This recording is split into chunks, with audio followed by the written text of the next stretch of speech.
방금 소개받은 이희옥 교수입니다. 이렇게 아름다운 고장에 문화센터에서 강의하는 건 처음입니다. 아주 딱딱한 공간에서.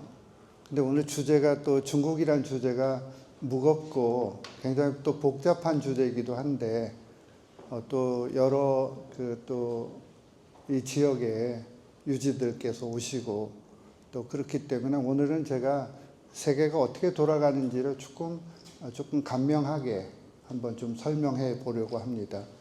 보통 우리가 이렇게 복잡한 세계 질서를 간단하게 설명하는 사람들은 다 짝퉁이라고 합니다.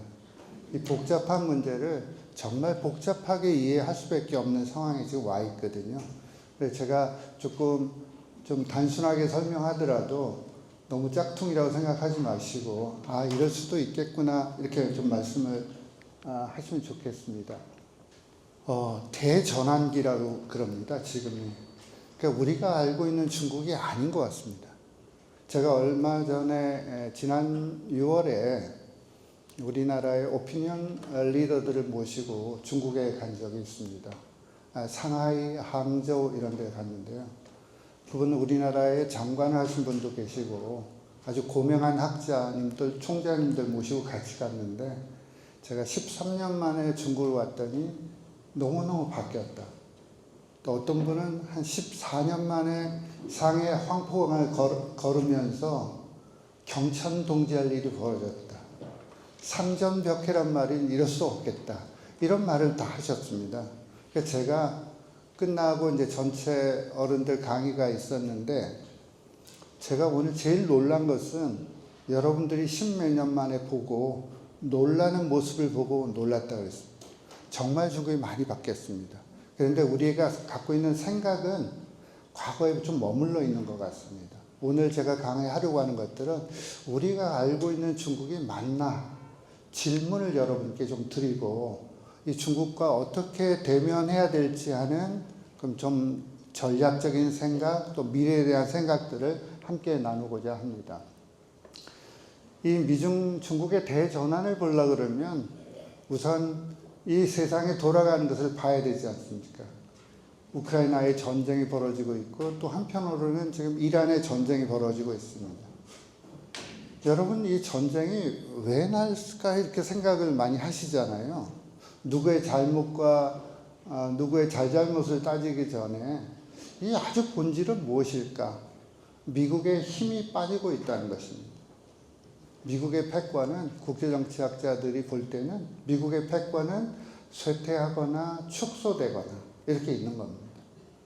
과거에 안 하던 행동을 할 때는 뭔가 힘의 변화가 있는 겁니다. 미국의 이번 이란 전쟁은 목표도 없고 지지도 못 받고 있어요. 국내적 지지도 못 받고 있고 국제적 지지도 못 받고 있습니다. 국내적 지지가, 오늘 아침에 제가 오다가 미국의 갤럽 조사를 보니까요, 트럼프 대통령을 지지하는 미국 국민들이 30% 정도밖에 안 됩니다. 한 70%는 반대하고 있습니다. 그리고 국제적으로는 어떨까요? 나토, 유럽 국가들, 미국과 등을 졌습니다. 가장 강력한 동맹국들의 등을 지고, 또 미국 국민들의 지지를 받지 못하고, 목표도 불명확하고, 출구 전략도 없습니다. 어떻게 해서 빠져나가야 될지. 이 전쟁을 왜 했을까 하는 질문을 지금 하고 있는 겁니다. 이게 우리한테 주어진 근본적인 고민은 미국이 과거에 우리가 알고 있는 미국이 아닐 수도 있다는 거죠. 그 말은 미국의 힘이 빠지고 있다는 겁니다. 그런데 트럼프 대통령은 자기를 열렬하게 지지하는 사람도 있습니다.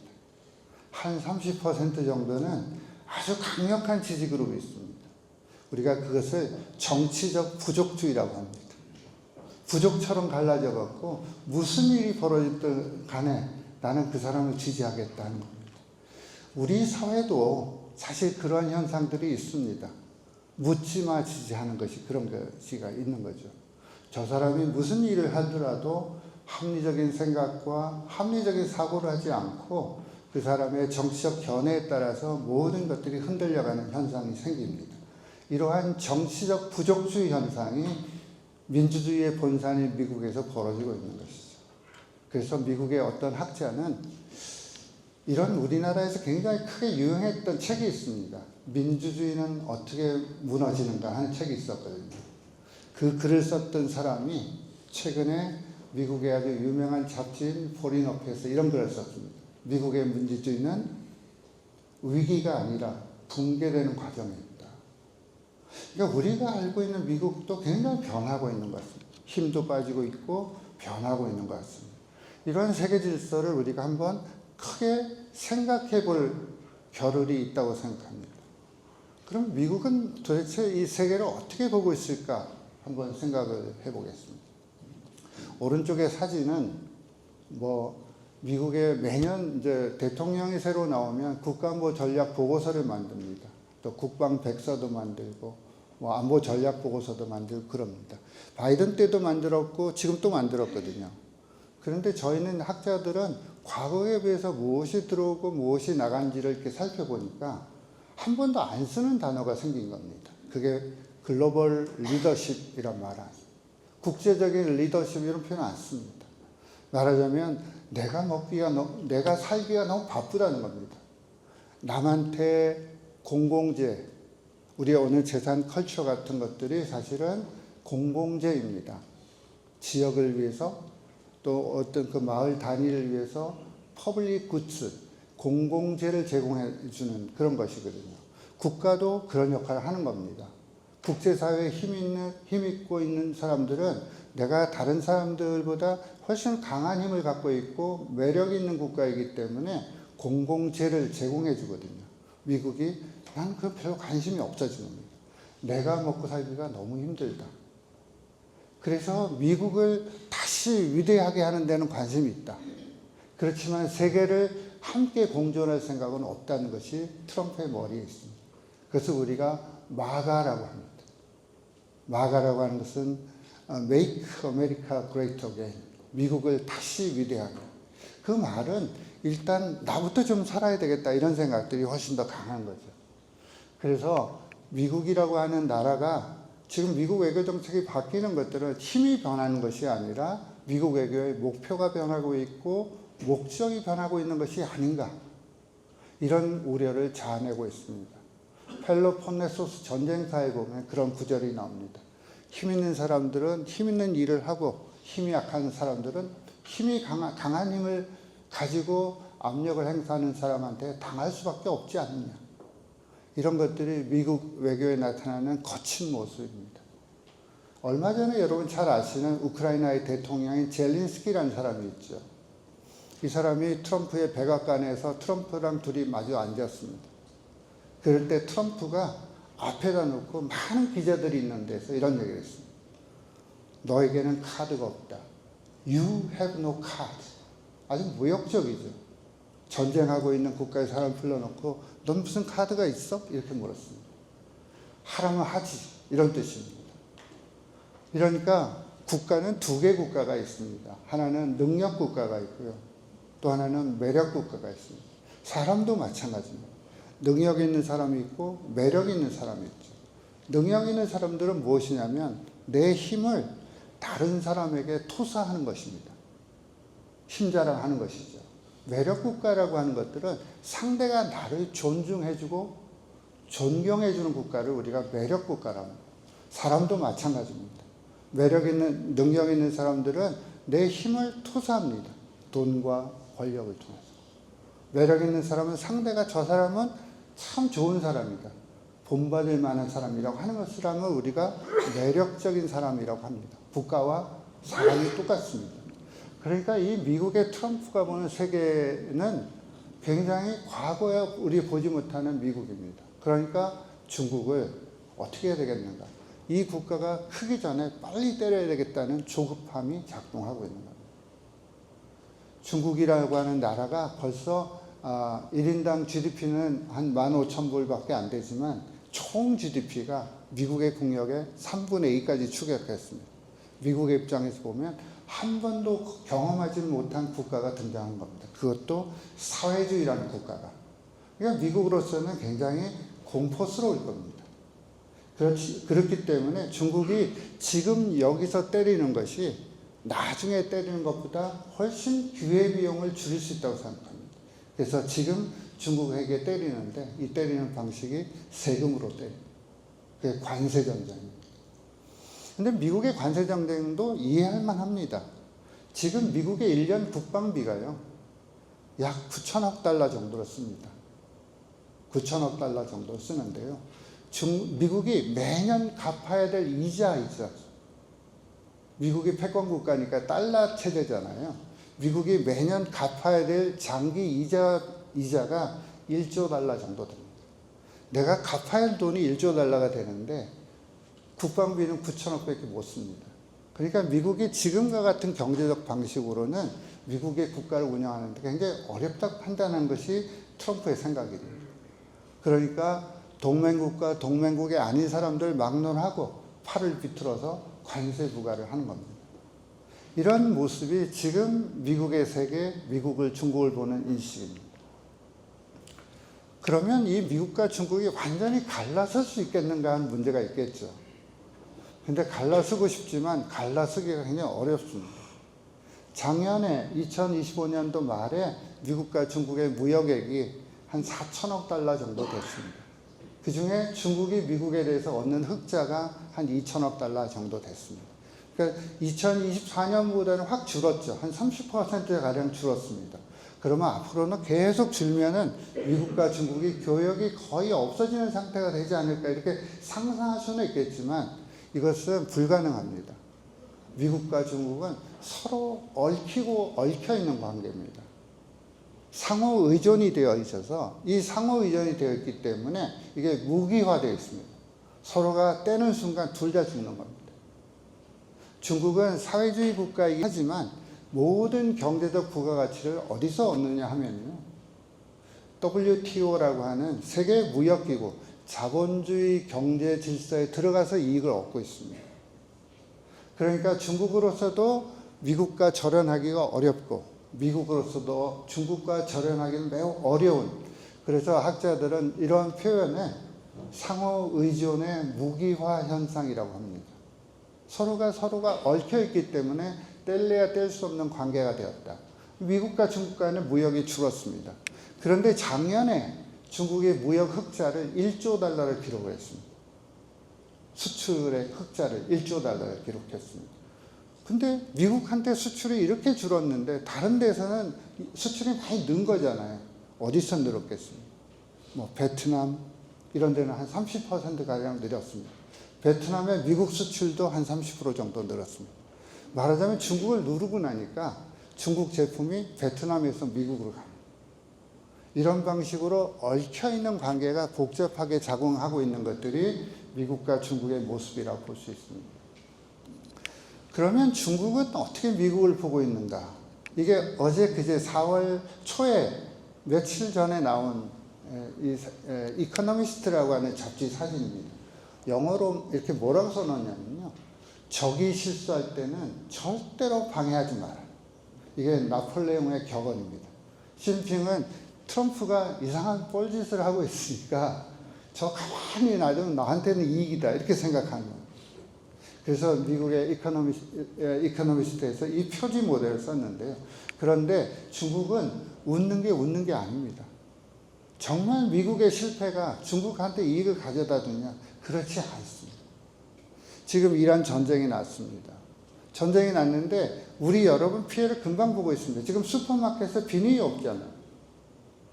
병원에 이 시럽을 담은 통이 없어갖고 지금 재고가 바닥났다고 뉴스를 계속 보시잖아요.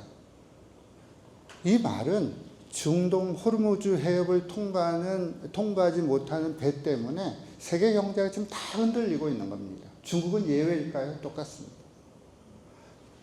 호르무즈 해협을 통해서 이란이 중국 배는 통과시켜 줍니다. 그렇지만 이 보험료, 운송료, 그 다음에 유가 이런 거 올라서 중국 경제가 되게 어렵거든요. 지금 중국 경제가 작년에는 5% 성장을 했는데요. 금년도에는 4.5%에서 5% 구간으로 선정을 했습니다. 말하자면 전년도보다 한 0.5%포인트 정도 낮게 잡았습니다. 내수가 발전하지 않습니다. 내수 경제가 살아나지 않으니까 중국 경제가 굉장히 어렵습니다. 그 과정에 에너지 쇼크까지 오게 되면 중국 경제가 지금 공장 가동률을 굉장히 줄이고 있습니다. 왜냐하면 부품 소재가 없습니다. 석유만 안 들어오는 게 아니라 석유에서 생산되는 석유 화학 제품에 나프타 같은 게 있죠. 그런데 우리나라는 이중적인 어려움에 처하고 있습니다. 미국에서 나온 보고서를 보게 되면 가장 이란 전쟁으로부터 피해를 많이 받는 국가가 한국으로 나와 있습니다. 그 이유는 직접적인 위협도 있고요. 중국으로부터 오는 위기도 있습니다. 왜냐하면 우리나라가 중국에 대한 수출하는 품목들이 대부분 중간재 자본재고요. 수입하는 물건도 중간재 자본재입니다. 뭐 중국에서 김치 수입하고 뭐 채소 수입하고 이런 것이 아니라 우리나라의 2차 산업의 근간이 되고 있는 자동차, 반도체, 통신 장비의 모든 수입 부품이 중국에서 오고 있습니다.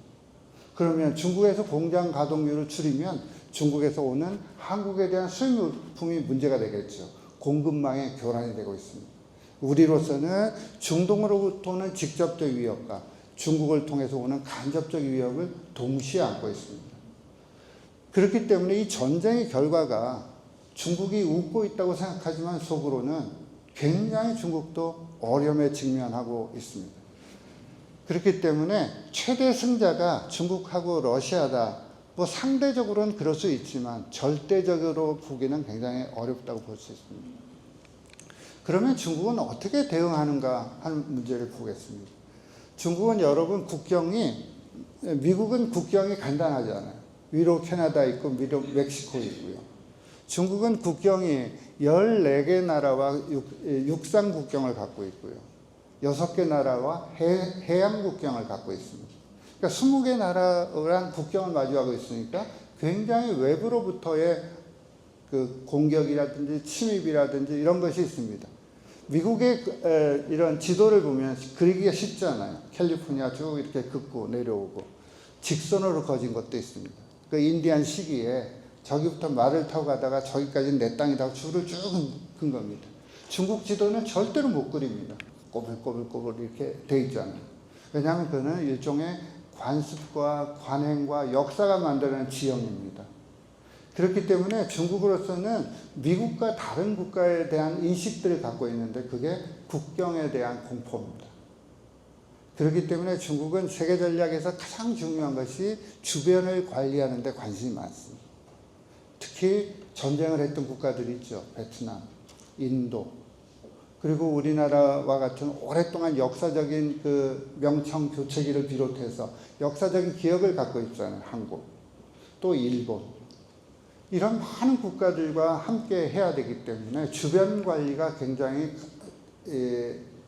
강하게 작동하고 있습니다. G2라는 말을 많이 쓰거든요. 언론에서 여러분 그런 말을 표현을 많이 하잖아요. G2가 됐다. 미국과 중국이 공동으로 통치하는 것을 우리가 G2라고 합니다. 영어로는 Group of Two라고 하는데요. 우리가 질투라는 말이 있습니다. 누가 누구를 질투한다는 말이 있잖아요. 그걸 중국어로 읽으면 G2입니다. 그러니까 중국이 자꾸 G2 아닌데 미국이 우리를 G2 올려놓고 흔들어야 된다고 봅니다. 미국과 중국의 국력의 차이는 여전합니다. 중국이 미국을 대체하는 국력이 되기에는 아직 멀었습니다. 어쩌면 영원히 불가능할지도 모르겠습니다. 왜냐하면 중국의 국력이 GDP는 따라갈 수 있겠지만 1인당 GDP가 중국이 15,000불이고요. 미국이 83,000불입니다. 경제의 질의 차이가 있고요. 그리고 중국은 정치적 리스크 있죠. 사회적 리스크 있죠. 지금 에너지 대란에서 보듯이 중국이 세계 제2의 에너지 수입 국가인데 그런데 에너지 거버넌스를 갖고 있지 못합니다. 유가에 흔들리는 구조죠. 인구의 질 좋지가 않습니다. 중국도 우리와 같은 저출산 고령화 현상이 심각해지고 있습니다. 과학기술에 대한 혁신 역량 부족합니다. 그러니까 많은 위기를 갖고 있는 국가이기 때문에 이 중국이 미국을 대체해서 슈퍼파워가 되기에는 거의 어렵다고 볼 수 있습니다. 우리가 흔히 보는 것들은 GDP, 그 규모가 크기 때문에 그것은 따라갈 수가 있을 겁니다. 미국에. 그렇지만 전체적인 국가가 미국을 능가하는 슈퍼파워가 되기는 굉장히 어렵다고 볼 수 있습니다. 그렇기 때문에 중국은 일단 주변에서의 내가 힘 자랑을 해야 되겠다 생각을 하는 거죠. 그게 바로 주변국들에 대해서는 굉장히 예민한 문제가 되는 거죠.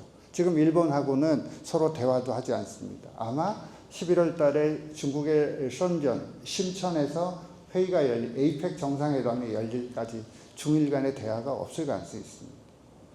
우리도 지난 정부까지는 한중 관계 되게 어려웠습니다. 근데 지금 이제 두 차례 정상회담을 통해서 한중 관계를 겨우 회복시켜 놓은 단계입니다.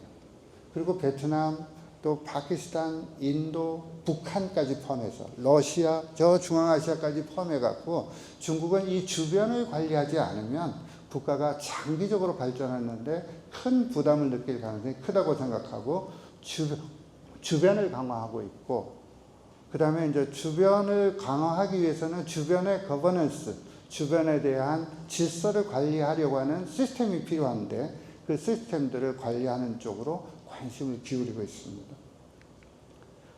그런데 이제 이러한 이제 미중 관계 속에서 중국이 어떤 꿈을 가지고 국가 전략을 피는가 하는 문제를 보겠습니다. 중국은 공산당이 국가를 만들었어요. 중국은 공산당이 국가를 만들어서 그거를 당국가 체제라고 합니다. 일당 체제입니다. 일당 체제이고 독재 체제이고. 근데 우리가 흔히 너는 일당 체제를 버리고 민주주의 국가 하라, 우리가 요구를 그렇게 하잖아요. 근데 중국은 그걸 왜 내가 해야 되냐 이렇게 질문합니다. 왜냐하면 당이 만든 국가는 역사적인 정통성, 합법성을 갖고 있다고 생각합니다. 그래서 1921년에 중국 공산당이 만들어져서 2021년도가 되면 창당 100년이 됩니다. 국가는 언제 만들어졌냐면 1949년에 만들어졌습니다. 중화인민공화국이 1949년에 만들어졌는데 건국 100년이 되는 해가 2049년도입니다. 그래서 중국에서는 이것을 두 개의 100년이라고 합니다. 그럼 앞에 100년은 2020년 정도가 되면 약 중진국의 시대를 여는 거고요. 2050년 정도가 되면 선진국의 시대를 열겠다고 계산을 하고 있습니다. 장기적인 계획을 세우죠. 우리나라는 5년 단임제 정부입니다. 그렇기 때문에 정책이 호흡이 길지가 않습니다. 그리고 매몰 비용이 굉장히 큽니다. 전임 정부가 했던 것들을 다 묻어버리는 거죠. 선크 코스트가 큰 겁니다. 매몰 비용이 굉장히 크니까 장기 계획을 세울 수가 없습니다. 그래서 학자들이 가끔 이런 표현을 씁니다. 중국은 산문을 쓰고 있는데 우리는 시를 쓰고 있다. 너무 단기적인 그림을 그리고 있습니다. 그래서 중국이 2020년에서 2050년 사이에 너무 긴 30년이라는 긴 세월이 있잖아요. 그 가운데를 뚝 잘랐습니다. 2035년도를 잘라서 이거 선진국으로 가는 기틀을 만들겠다. 그러면 어떻게 하겠냐? 혁신형 국가를 만들겠다. 그게 바로 2035년도의 목표가 혁신형 국가의 선두가 되겠다고 하는 것이고 1인당 GDP가 약 2만 달러까지 끌어올리겠다. 그리고 중국의 표준을 만들어야 되겠다. 앞으로의 세계 질서의 핵심은 표준을 장악하는 힘입니다. 그러니까 표준 권력이라는 표현을 씁니다. 여기에 대한 관심들을 가지고 있고 금년부터 15차 5개년 계획을 시작하고 있습니다. 이런 것들이 중국의 큰 그림 속에서 국가 전략을 움직여 나가고 있습니다.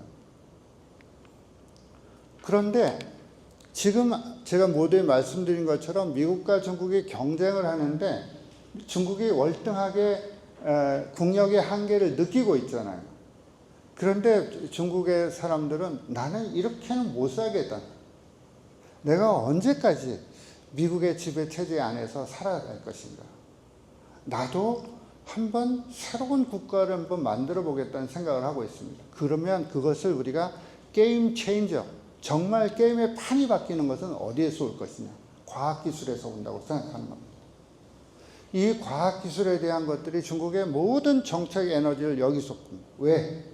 과학기술에서 승기를 잡는 사람이 세계 패권을 잡을 수 있다고 생각하고 있기 때문에 그렇습니다. 중국은 빅데이터, 북두라고 하는 통신, 우리 GPS 같은 겁니다. 그리고 통신장비, AI, 양자 컴퓨터 이런 모든 기술에서 상당한 수준까지 미국에 따라갔습니다. 그런데 유일하게 따라가지 못하는 품목이 반도체 부분. 반도체는 입구부터 출구까지 모두 미국과 미국의 동맹국들이 우위를 가지고 있습니다. 그렇기 때문에 미국의 지금 가장 중요한 정책은 반도체의 사다리를 걷어차는 겁니다. 중국이 오르지 못하도록. 이러한 이제 반도체를 둘러싼 경쟁이 바로 미중 간의 전략 경쟁의 핵심으로 등장하고 있습니다. 근데 반도체를 돌리려 그러면 어떻게 해야 됩니까? 반도체를 돌리려 그러면 기술도 있어야 되고 또 반도체에 대한 핵심 광물이 있어야 됩니다. 그게 바로 히토류, 갈륨, 게르마늄 같은 겁니다. 그 히토류가 미국과 중국 간에 지금 판도를 바꾸기 시작하고 있습니다. 지난 11월 경주에서 열렸던 에이펙 정상회담에서 미국과 중국이 타협을 했습니다.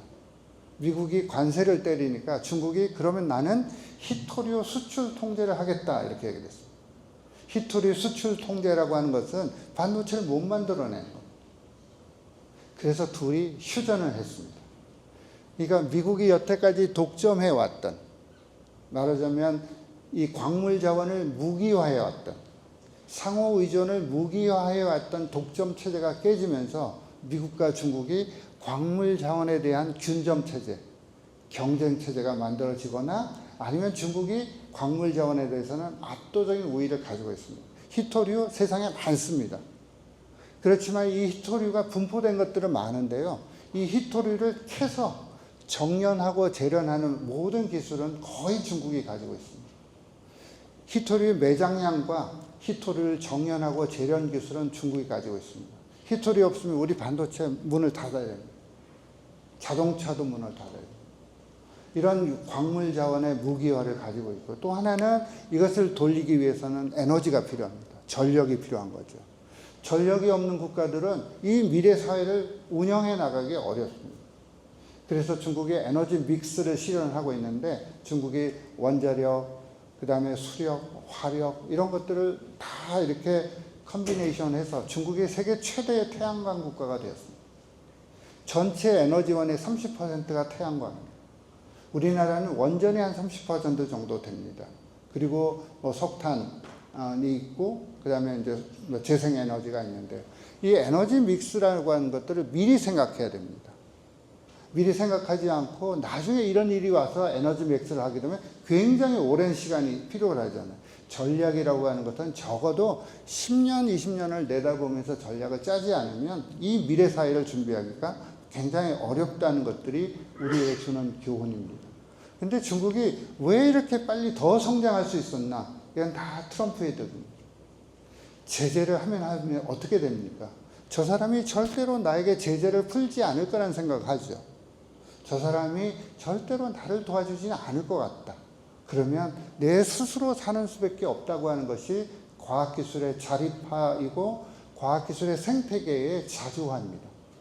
그러니까 중국이 지금 예전 미중 관계처럼 미국과 중국이 좋은 관계가 있을 때는 중국이 협력을 통해서 문제를 해결했다고 보면 지금은 제재가 훨씬 더 강인한 에너지를 만들어내는 그런 효과를 가지고 있습니다. 그것을 우리는 제재 역설이라고 얘기를 할 수 있습니다. 그래서 중국의 혁신 생태계라고 며칠 전에 포린 어페어스의 MIT 아주 유명한 학자입니다. 라리 플레이프라고 하는 사람은 미국은 혁신 경쟁에서 지금 지고 있다 하는 것이 포린 어페어스의 표지에 나와 있습니다. 이 말은 미국이 지금 굉장히 강력한 국가이기인데 혁신 경쟁에서는 매우 지고 있다고 얘기를 합니다. 그러면 중국의 혁신 생태계는 어떻게 진행됩니까? 사람이 우선 많습니다. 우리나라에 지금 AI 하려고 하는데요. 우리나라에 대학교 입학하는 사람들이 한 35만 명에서 한 37만 정도 됩니다. 중국에서 대학에 입학하는 학생 수가 1,300만입니다. 그 중에 공대 가는 학생들이요. 한 650만 명 정도 됩니다. 그 중에서 진짜 똑똑한 애들, 대학교 시험 안 보고도 뽑습니다. 보송제도라고 있는데 곱게 그 보관할 때 보자고요. 송은 보낼 송자를 쓰는데 그걸 보송이라고 하죠. 보송이라고 하는 말은 그냥 곱게 싸서 보내는 겁니다. 시험 안 봅니다. 대학교. 우수한 애들 딱 보면 아는데요. 올림피아드 나가서 성적 좋은 애들 끌고 와서 입시 자체를 안 봅니다.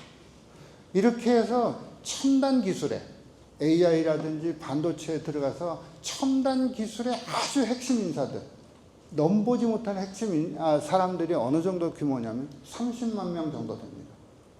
우리나라 전체 대학 입시를 보는 사람의 규모와 중국의 아주 혁신적인 엘리트의 숫자가 비슷합니다.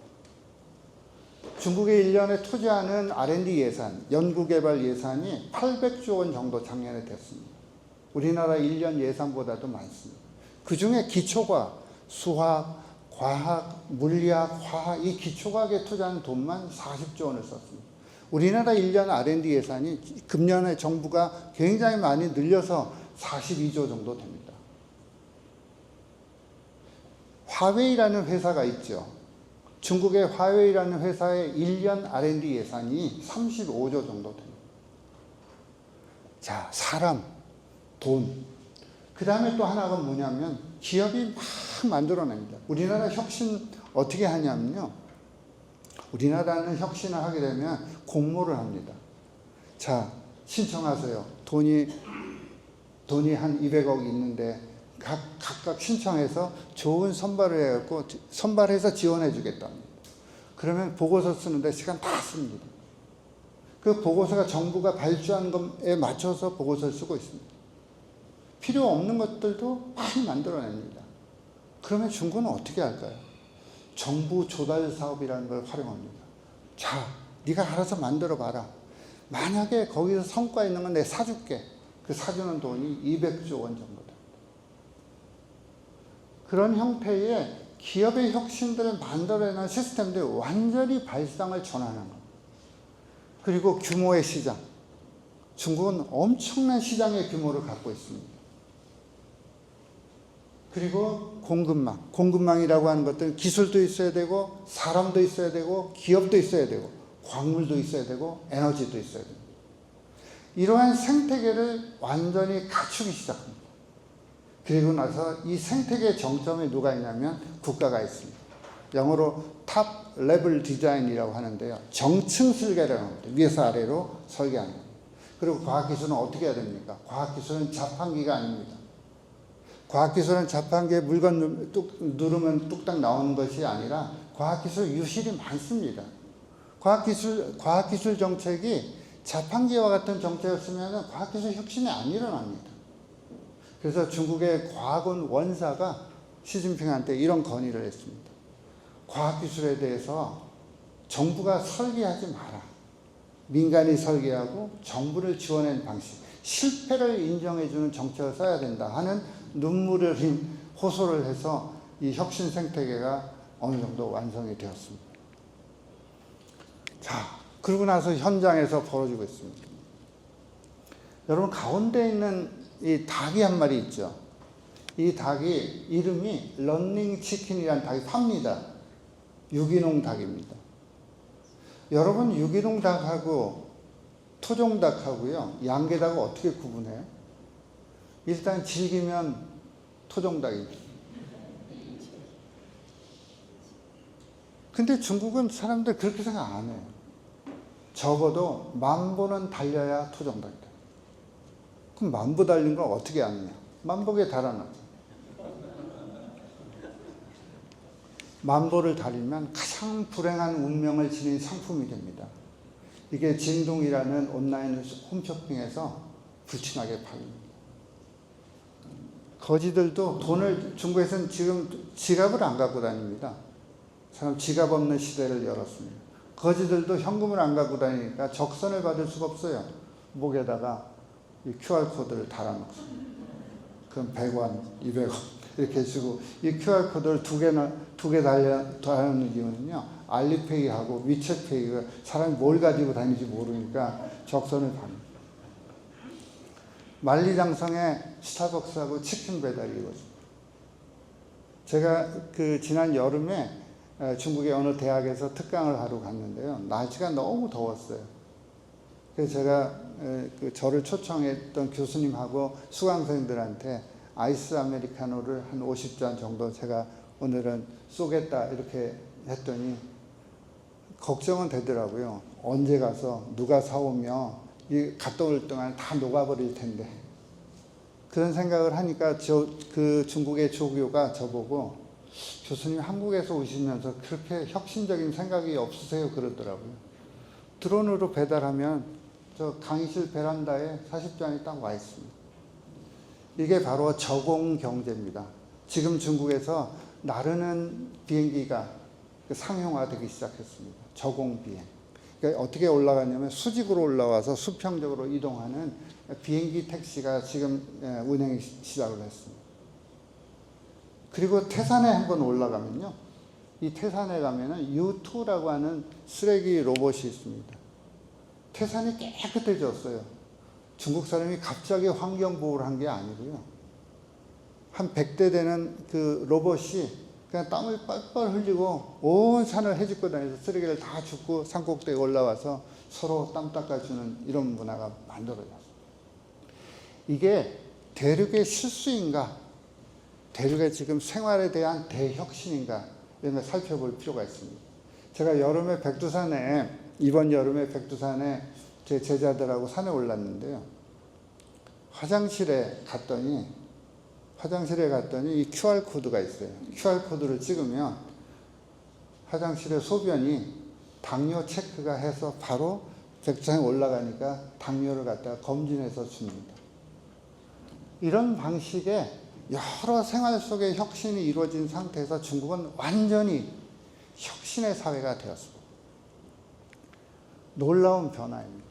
이것도 제가 이제 이게 두 사람이 로봇이 팔이 없는 사람입니다. 완전히 팔이 잘린 사람입니다. 제가 직접 이 사람이 팔이 잘린 모습을 봤는데 아무것도 없습니다. 그런데 이 로봇 팔을 끼고 서해를 이 본인이 쓴 겁니다. 그 자리에서 이제 쓴 것입니다. 이런 방식의 변화, 그리고 지금 소방, 그리고 이 전력, 전봇대 올라가는 건 다 로봇이 올라갑니다. 소방서에 여러분 불이 나면 소방서에서 이렇게 막 산불 헬기가 나와서 우리 그 청장님 계시지만 산불 헬기가 나와서 저보고 한번 물어봤습니다. 그분이 이 교수는 진짜 한국에 저 산불에 헬기가 가면 산불을 끌 수 있다고 생각하냐? 그랬더니 그렇게 열심히 하면 끄지 않겠어요? 그랬더니 그게 액션 바이어스라고. 아무것도 안 하고 욕을 먹으니까 뭐라도 해야 된답니다. 이 말은 어떻게 꺼야 되느냐? 정말 산에 불이 이렇게 오면은 불길이 지나가는데 로봇이 한 100km 정도의 물을 주고 쫙 1년 정도로 산을 서서 쫙 물을 동시에 뿜어낼 때만 불을 끌 수 있다는 겁니다. 그래서 이것을 현장에 적용하기 시작하는 것이 바로 사족 로봇의 시대입니다. 사족 로봇에 지금 바퀴를 달았습니다. 그러니까 굉장히 신속하게 이동하는 겁니다. 생활 속에 대변화가 벌어지고 있는데 이게 산업 현장에 활용하는 것들이 600건 이상의 제품에 산업 현장에 활용하는 시장 점유율이 89%, 전력 산업, 그 다음에 소방 산업에 이렇게 진출하고 있습니다. 이 사람은 한비청이라는 사람인데요. 항저우 브레인코라고 하는 유명한 회사의 사장입니다. 이 사람은 카이스트를 졸업하고 미국의 하버드 대학에서 박사를 했던 사람. 한국에서 유학한 적이 있습니다. 이 사람이 뭐냐면 여기 들어와 있는 분들 계시잖아요. 여기 들어와 있는 분이 지금 무슨 생각을 하고 있을까? 그럼 홈페이지에 뜹니다. 뇌파를 활용해 갖고 저 사람의 생각을 지배하기 시작합니다. 이걸 만든 사람이 이 사람입니다. 그래서 팔 없는 사람이 머리만 갖고 피아노를 치는데 연주를 시작했습니다. 사람들이. 첼로, 바이올린, 피아노를 가지고 팔 없는 사람들이 머리만 갖고 이러이러한 기억을 더듬어 갖고 연주가 이루어지는 시대가 만들어졌어요. 그런데 미국에서 이거 규제를 시작하잖아요. 이분이 이런 얘기를 했습니다. 나는 이 팔이 없고 다리가 없는 장애가 있는 사람에게 일상을 회복시키는 것이 나의 기업의 사명이다. 이게 요새 말하는 기업의 ESG 경영, CSR 이런 것과 기업의 사회적 책임, 환경, 그다음에 ESG라고 하죠. 환경, 소셜, 거버넌스 이런 것들을 지금 바꾸고 있습니다. 그리고 중국에는 사람이 없는 공장이 많이 만들어지죠. 닷 팩토리입니다. 이 닷 팩토리 공장에 사람이 하나도 없습니다. 제조 인력이 없잖아요. 그럼 우리가 인건비를 절약하기 위해서 인건비를 어떻게 절약하는지 하는 과정에서 노사 간의 갈등도 생기고 하는데요. 근본적인 문제는 사람 아예 안 쓰는 형태의 공장. 그게 검은 공장, 어두운 공장, 영어로는 닥 팩토리라고 하는 것들이 지금 중국에 등장하기 시작합니다. 그래서 우리가 중국의 시장이 이제 끝났다. 메이드 인 차이나 시대는 끝났다. 노동력을 받고 가는 시대는 끝났다고 하면서 중국으로부터 탈중국해야 된다고 얘기하잖아요. 그런데 이 시장은 어마어마한 새로운 시장입니다.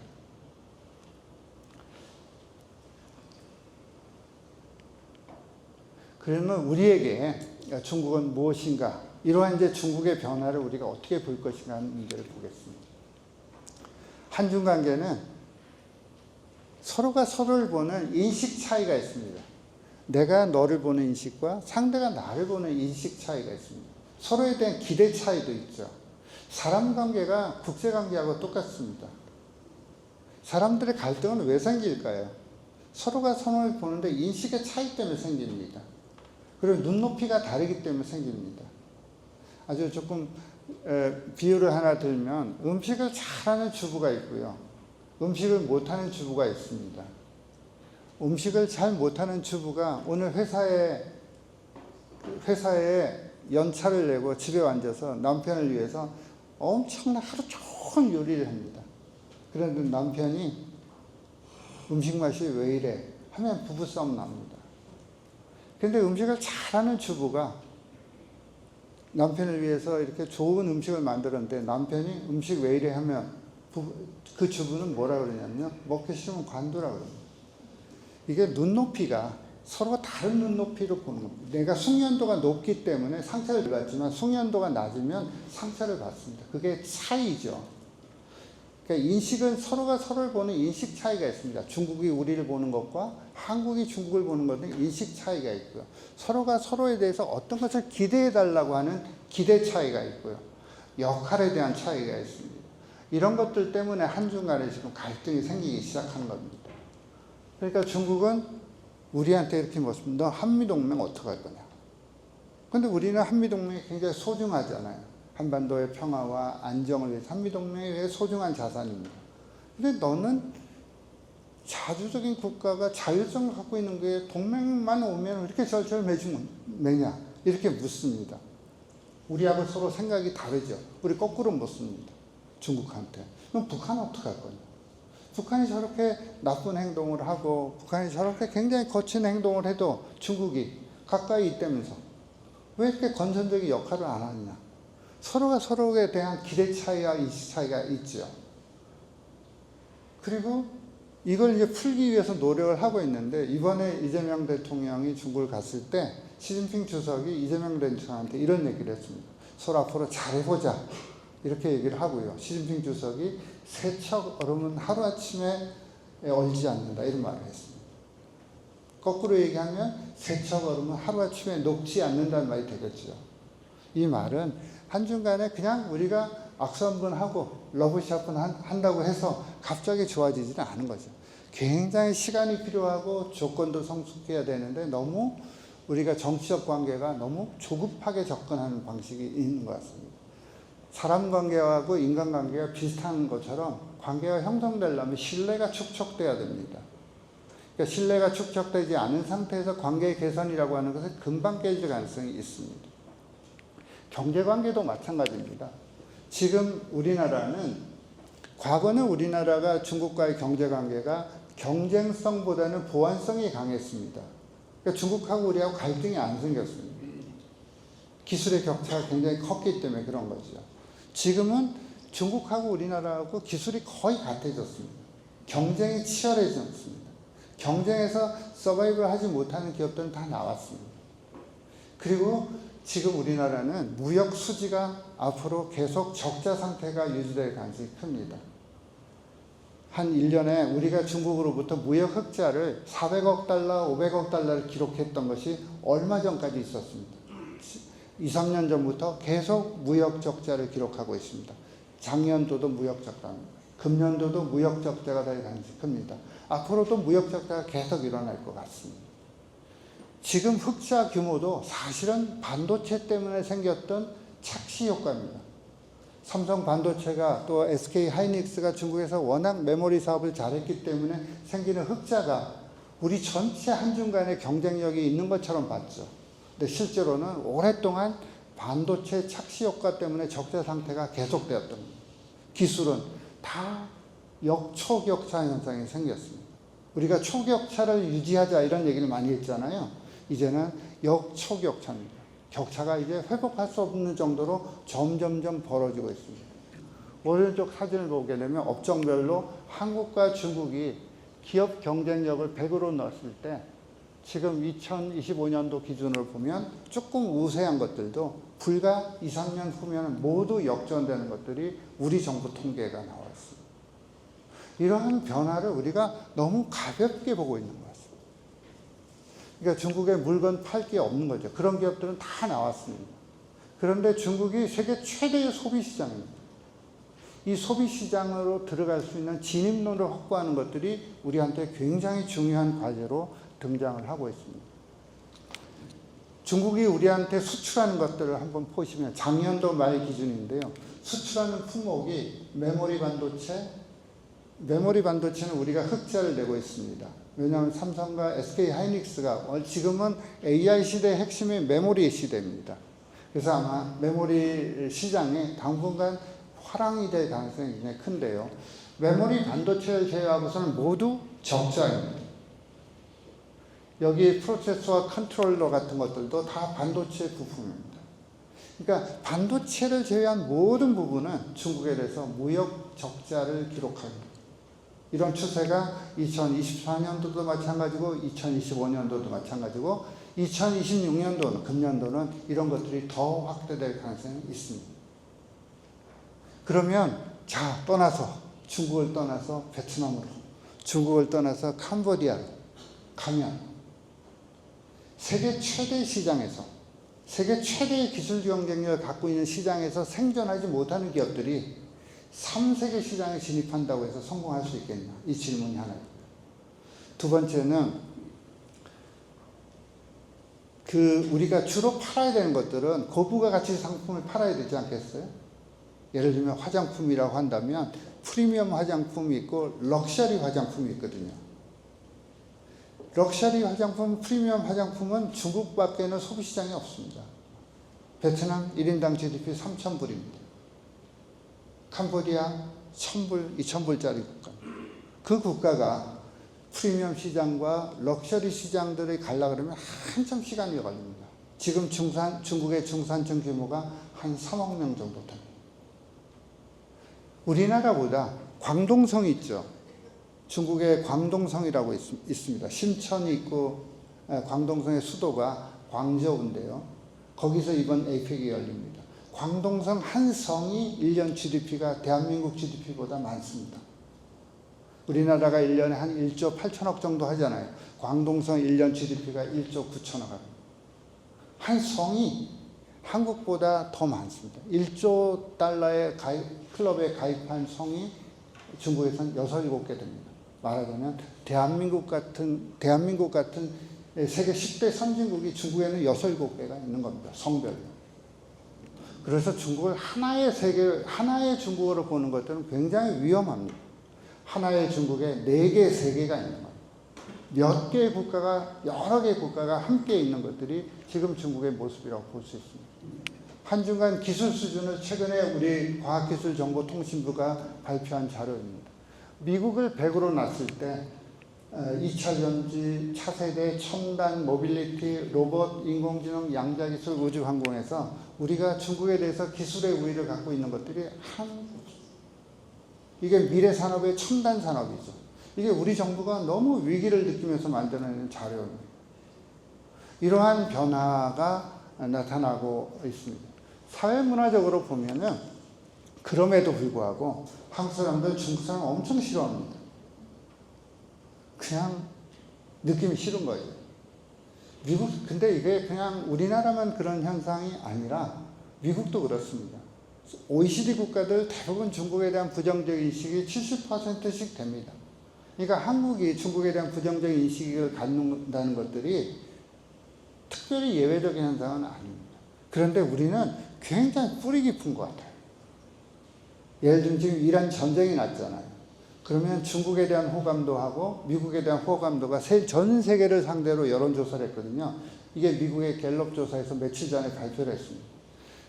미국에 대한 호감도가 31%, 중국에 대한 호감도가 36%입니다. 그런데 유독 우리나라 국민들은 한 70%가 중국의 호감도가 바뀌지 않습니다. 왜 그럴까 이렇게 생각해 보면 우리가 중국에 대한 역사의 기억들이 있습니다. 그리고 우리는 굉장히 가까이 있잖아요. 지정학적으로 가깝고 지경학적으로 가깝고 또 지문화적으로도 가깝고, 그러니까 굉장히 가까이 있는 것들이 지정학의 축복이라기보다는 지정학의 저주처럼 들려요. 그리고 청년들이 너무나 부정적 인식이 높습니다. 청년들이 더합니다. 중국에 대한 부정적 인식. 왜냐하면 우리나라 청년들이 내셔널 프라이드, 민족적 자부심이 굉장히 강하고요. 중국도 청년 세대가 가장 민족적 자부심이 강한 상태에서 충돌하고 있습니다. 근데 여기 계시는 분들은 대부분 중국에 대한 이해가 삼국지도 보고 홍콩 느와르 영화도 보고 한자도 배웠고 그리고 동양의 고전들도 읽고 이렇게 경험했잖아요. 지금의 청년들은 전부 인터넷 게임을 통해서 중국을 이해합니다. 가장 유행하는 게임이 중국의 삼국지입니다. 삼국지의 등장인물 중에서 나쁜 일을 하는 게임 하는 애들이 있죠. 걔는 다 너 중국 사람이지 이렇게 물어봅니다. 말하자면 우리가 중국을 이해하는 방식들이 굉장히 달라졌습니다.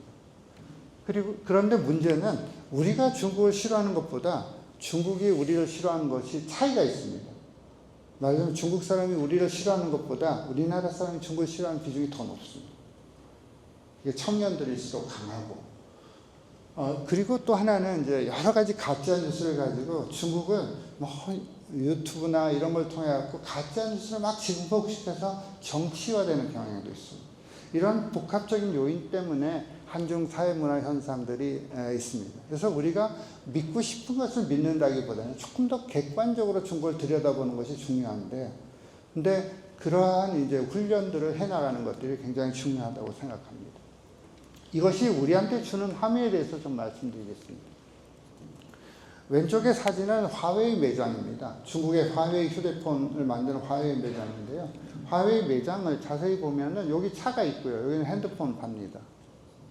이 화웨이 매장이 왜 한쪽에는 휴대폰을 팔고 한쪽에는 차를 파느냐? 우리 화웨이 자동차가 있거든요. 우리 회사는 자동차가 제조가 아니라는 겁니다. 자동차는 그냥 전자제품이라는 거예요. 제조라고 하는 순간 상상력이 발휘되지 않는다고 봅니다. 말하자면 업의 패러다임을 바꿔야 됩니다.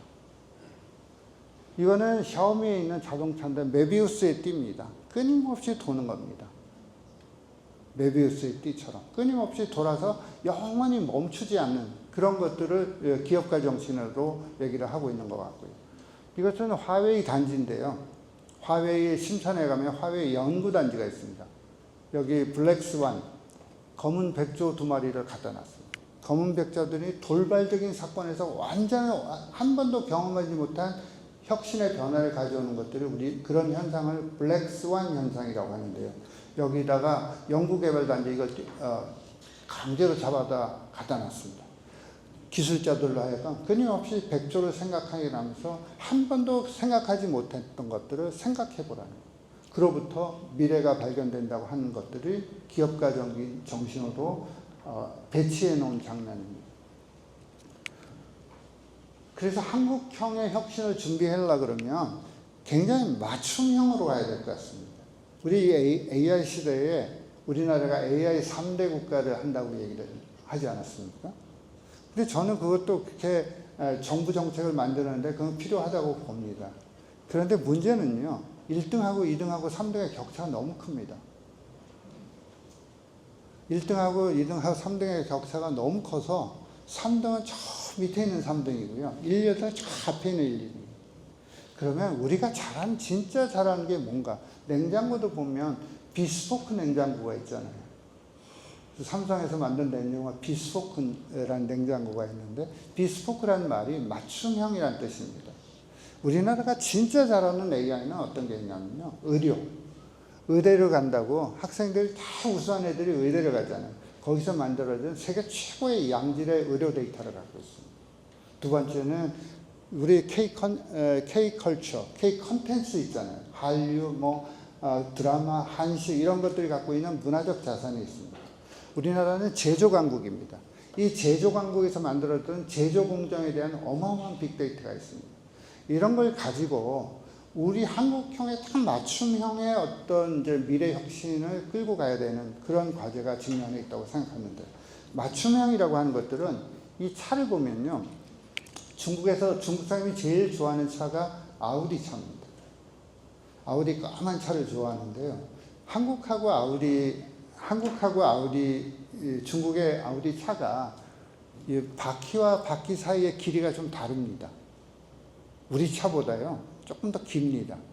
뒤에 꽁무니도 조금 높습니다. 왜 그렇게 만들었을까요? 중국 사람들이 그냥 좀 폼난 차 타고 싶으면 휠 투 휠, 바퀴하고 바퀴 사이의 거리를 조금 늘리고 뒷꽁무니도 높여보면 좀 더 권위적으로 보입니다. 그런데 당연히 그 아우디 차에서 못 만들겠다고 얘기하지 않았겠어요? 이게 어떻게 만든 디자인인데 이 세상에 어떤 이런 소비자가 다 있냐 하면서 못 만들겠다고 얘기했습니다. 그때 중국의 딜러들이 만들기 싫으면 관두라고. 자, 그러면 시장과 기술의 관계에 있어서 과거는 기술과 자본이 시장을 지배했습니다. 지금은 시장이 거꾸로 기술과 자본을 시대를 만들었습니다. 제가 학생들 이렇게 강의하다 보면요, 외국 학생들이 이렇게 와서 처음에 와서 이해하지 못하는 식당 문화가 있습니다. 김치찌개 2인분부터. 아니, 혼자 갔는데 2인분부터 하니까 음식을 못 시키겠다는 거죠. 중국은 그런 거 없습니다. 그람수로 팔잖아요, 돼지고기를. 그러면 내가 1인분에 가서 뭐 2인분부터 하면 내가 150g을 먹겠다, 200g을 먹겠다, 그럼 팔면 되잖아요. 김치찌개 2인분부터. 그러니까 이것은 물건 팔기 싫다는 거죠. 그러니까 소비자를 중심으로 생각하는 것이 아니라 공급자 중심으로 생각하는 문화가 있다는 겁니다. 그래서 아우디가 이렇게 만들고 나니까 벤츠, 다른 차들도 다 전부 바퀴와 바퀴 사이의 길이, 뒷건물을 높였습니다. 지금은 우리나라에도 다니는데요. 예전에 우리가 기아 자동차에 K3라는 자동차가 있고 지금 K5가 있잖아요. 그 중간에 K4라는 차가 우리는 없었죠. 근데 마케팅을 하다 보면 이런 얘기를 합니다. K3를 타러 갔어요. 근데 중국의 소비자가 다 좋은데 나의 자존심이 허락하지 않는데, 그래서 너를 위해서 만든 차가 있다. 그게 K5다. 다 좋은데 좀 비싸대요. 아, 그러면 돈 좀 쓰고 K5를 사라. 아니면 K3도 K5 못지않게 좋은 차다. 둘 다 별 차이 없다. 이렇게 팝니다. 그건 당신 생각이고 난 딱 그 중간은 필요하다. 그래서 눈물을 머금고 출시한 차가 K4입니다. 말하자면 세상의 변화는 정말 절박해야만 이 문제를 해결할 수 있거든요.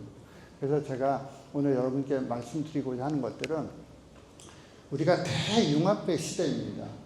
대융합의 시대의 핵심은 뭐냐면 우리가 정말 절박하냐 이렇게 물어야 됩니다. 개인이든 기업이든 국가가 절박하지 않은 개인, 절박하지 않은 기업, 절박하지 않은 국가는 길이 없습니다. 1등만 쫓아가서 2등을 계속 해야 되면 1등만 계속 쫓아가면 항상 2등 합니다. 그리고 길은 하나밖에 없습니다. 산길은 하나밖에 안 나 있는데 내가 평생 2등 합니다. 그런데 2등을 기억해 주지 않거나 2등은 계속 경쟁에 뒤처질 때 여러분 어떻게 해야 되겠습니까? 절벽을 타는 수밖에 없습니다.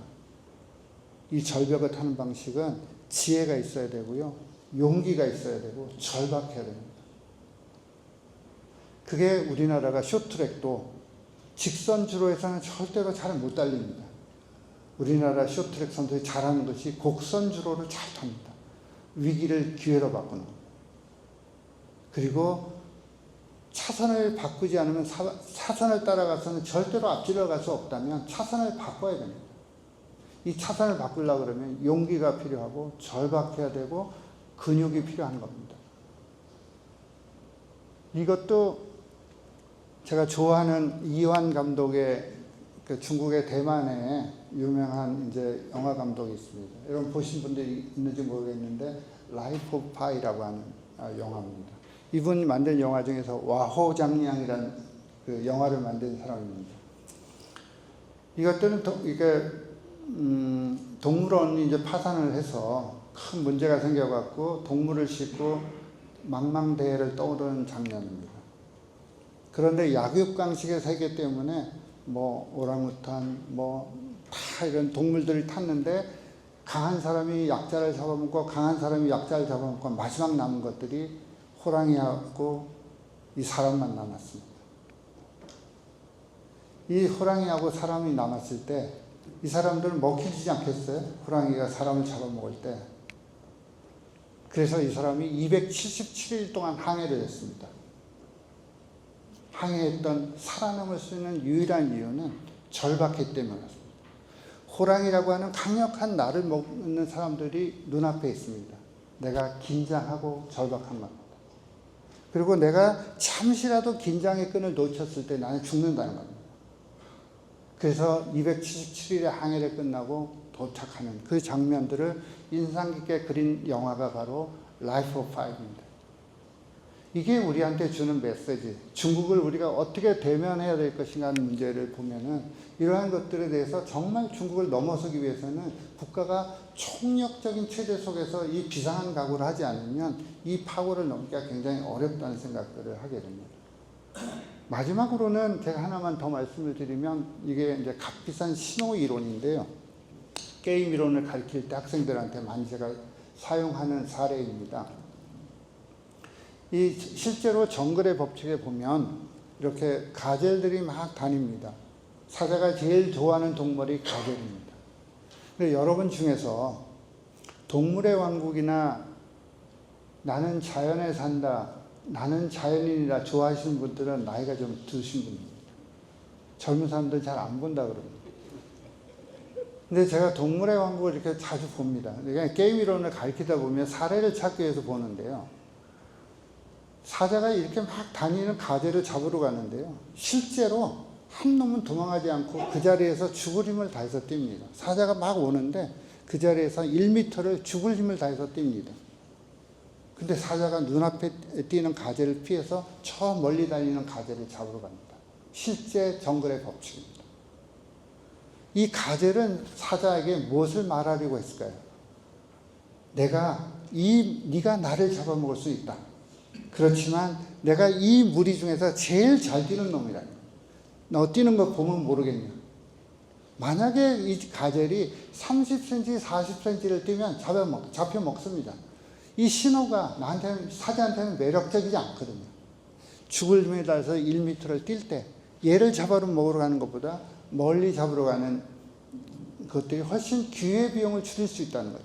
우리에게, 개인에게, 기업에게, 국가에게 값비싼 신호는 있는가? 이렇게 이제 물어볼 필요가 있습니다. 그래서 제가 어느 기업에, 우리나라 큰 대기업에 가서 어떤 임원들을 임원들이 한 2,000명 정도 되니까 임원들만 한 2,000명 되니까 굉장히 큰 기업이죠. 그 기업에 있는 분들이 저한테 이제 한 6주간의 리셋 차이나라는 프로그램을 들었습니다. 중국을 제로 베이스부터 다시 봐야 됩니다. 리셋 차이나라고 하는 것은 메이드 인 차이나, 이것도 새로운 형태의 메이드 인 차이나가 있다. 중국 사람을 위해서 만들어야 된다. Made for China. 중국과 함께 만들어야 된다. Made with China. 중국을 정확하게 알고 중국을 진단해야 된다. 그게 바로 China Information. 그래서 제가 그 강의를 하면서 기업의 오너에게 이렇게 건의를 했습니다. 여기 있는 2,000명에 있는 임원들을 전부 상하이 모터쇼에 보내십시오. 4월에 베이징 모터쇼에 보내십시오. 해서 전원이 전세기를 타고 상하이 모터쇼, 베이징 모터쇼를 갔다 왔습니다. 갔다 와서 제가 그분들이 갖고 있는 견문기를 이렇게 봤습니다. 보고 나서 했던 말이 굉장히 인상적입니다. 우리나라의 글로벌 기업인데요. 우리가 중국의 기술에 앞선 게 아무것도 없다. 이것이 지금 고백입니다. 이러한 중국을 대면하는 데 있어서 굉장히 우리가 좀 낭만적으로 대하고, 마치 그 국가가 아직도 험블 차이나 어디론가 잘 씻지 않고 짜장면 먹고, 이러한 중국들 보는 익숙한 관행들이 너무 전파되면서 세상의 큰 변화를 좀 감싸고 있는 겁니다. 그래서 우리나라의 보수 언론이라고 일컬어지는 중앙일보가 먼저 치고 나갔던 것 같고요. 조선일보가 최근에 중국에 대한 혁신 리포트를 만들어낸 이유도 거기 있다고 생각합니다. 우리가 알고 있는 중국이 아닌 것이 우리한테 가까이 와 있는데, 우리가 그 중국을 보는 것들은 매우 옛날 방식으로, 우리가 보는 익숙한 방식으로, 우리가 믿고 싶은 방식으로 중국을 보고 있지는 않았는지, 이런 것들을 여러분들이 일상에서 다시 한번 생각해 볼 필요가 있다고 생각하는데요. 지금 회장님께서 박사논문 쓰고 계시는데, 제가 늘 강조하는 문제가 문제를 잘 포착해야 된다, 이런 얘기를 하거든요. 기업이든 리더든 다 마찬가지입니다. 지금 인공지능의 시대이기 때문에 문제 해결하는 사람들 인공지능한테 물어보면 다 알려줍니다. 근데 앞으로 생존하는 사람은 단 한 사람입니다. 문제 제기하는 능력만 살아남습니다. 그 문제 제기는 뭐냐면요, 이 문제라는 한자가 이런 뜻입니다. 지금 있는 상태와 앞으로 있어야 될 상태의 간격을 원래 문제라고 합니다. 그러니까 지금 있는 상태와 앞으로 있어야 될 상태의 간격, 이걸 끄집어내는 것들이 바로 문제 제기 능력입니다. 질문하는 능력이죠. 질문만 잘 할 수 있으면 앞으로의 세계는 살아갈 수 있습니다. 그러니까 질문을 하는 것들의 핵심이 뭐냐면 생각을 바꾸는 겁니다. 다르게 생각해보는 훈련을 하는 겁니다. 제가 아까 여러분들이 이제 생각을 업의 패러다임을 바꾸자, 이런 말씀을 드렸는데, 토마스 쿤이라고 하는 과학혁명의 구조라고 쓴 과학 철학자가 있습니다. 우리가 흔히 일상에서 패러다임을 바꾸라, 생각을 바꾸라, 발상의 전환하라, 이런 얘기를 많이 하시잖아요. 진짜 패러다임이라고 하는 것은 내가 기독교인인데 불교도가 되는 것, 내가 불교도인데 기독교가 될 정도의 개종의 정도의 생산력의 혁신들을 가져올 때, 이 질문의 깊이가 있을 때 이건 사람은 살아남는 거예요. 질문의 깊이만 있다면, 늘상 질문하는 훈련하면은 굉장히 젊어집니다.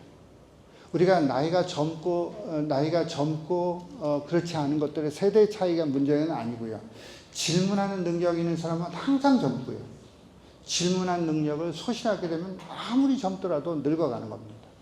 이게 우리가 지금 우리가 공부를 했지만 이 중국이 우리에게, 오늘을 살아가는 우리에게 주는 교훈이 아닐까, 이런 생각을 합니다. 그래서 여러분들께서도 너무 비관적으로 볼 필요는 없습니다. 케인즈가 이런 말을 했습니다.